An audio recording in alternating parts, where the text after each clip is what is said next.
ఆ పార్టీలో ముఖ్యమంత్రి లేదు, మంత్రులు లేదు, స్పోక్స్ పర్సన్స్ లేరు, ఆడ లేదు, మగ లేదు.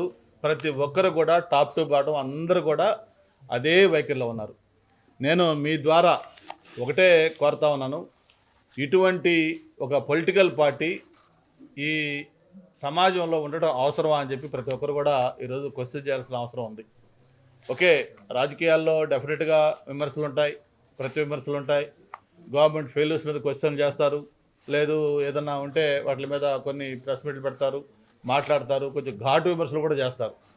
కానీ వ్యక్తిగతంగా ఒక అమ్మ అబ్బాలకు సంబంధించి లేకపోతే ఆ లకారాలు ఇవన్నీ కూడా చూస్తూ ఉంటే ఈ పొలిటికల్ పార్టీ ఏదైతే ఉందో దీన్ని అసలు పూర్తిగా బ్యాన్ చేస్తే తప్ప ఇటువంటి వాళ్ళకి పరిష్కారం లేదని చెప్పిన కూడా తెలియజేసుకుంటూ నేను ఎలక్షన్ కమిషన్కి కూడా ఒక లెటర్ రాయాలనుకుంటున్నాను. ఎందుకంటే మీకు ఏదైతే చూపించానో ఇప్పుడు ఈ వీడియోలన్నీ ఇవన్నీ ఎన్క్లోజ్ చేస్తూ ఈ పార్టీ స్టార్టింగ్ నుంచి ముఖ్యమంత్రి జగన్మోహన్ రెడ్డిగా ఉన్నప్పుడు ఎలా ఉండింది, ఆయన అపోజిషన్లో ఉన్నప్పుడు ఎలా ఉన్నాడు, పార్టీ పెట్టినప్పుడు నుంచి ఎలా మాట్లాడారు, ఇవన్నీ కూడా మొత్తం ఒక డాక్యుమెంట్ చేసి దాన్ని మొత్తాన్ని కూడా ఎలక్షన్ కమిషన్కి పంపించాలనుకుంటున్నాం. ఎందుకంటే ఇది ఈ రోజుతో అయ్యేది కాదు. నెక్స్ట్ ఫ్యూచర్ జనరేషన్ యువతరం ఉన్నారు, ఈరోజు చాలామంది రాజకీయాలు గమనిస్తూ ఉన్నారు, వాళ్ళ మీద కూడా ఇది తీవ్రంగా ప్రభావం చూపించే అవకాశం ఉంది.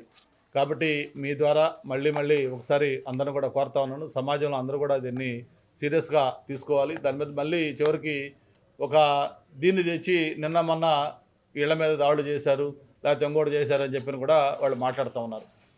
ఒకప్పుడు గుర్తుంది మీ అందరూ కూడా, తెలుగుదేశం పార్టీ రాష్ట్ర కార్యాలయం ఏదైతే ఉంటుందో ఆ కార్యాలయం మీద దాడి చేసినప్పుడు జగన్మోహన్ రెడ్డి గారు అన్నారు, ఇది ఆ టైంలో వచ్చిన పబ్లిక్లో వచ్చిన ఉక్రోషం, కాబట్టి దాన్ని మనం ఏమంటాం, దాన్ని ఏమీ చేయలేమని చెప్పాను.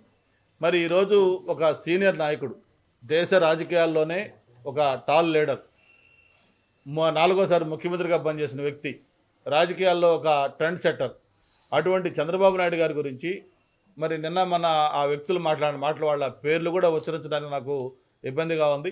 వాళ్ళు అటువంటి మాటలు మాట్లాడిన తర్వాత పబ్లిక్లో రియాక్షన్ రాకుండా ఎలా ఉంటుందో కూడా ఆలోచించాల్సిన అవసరం ఉంది.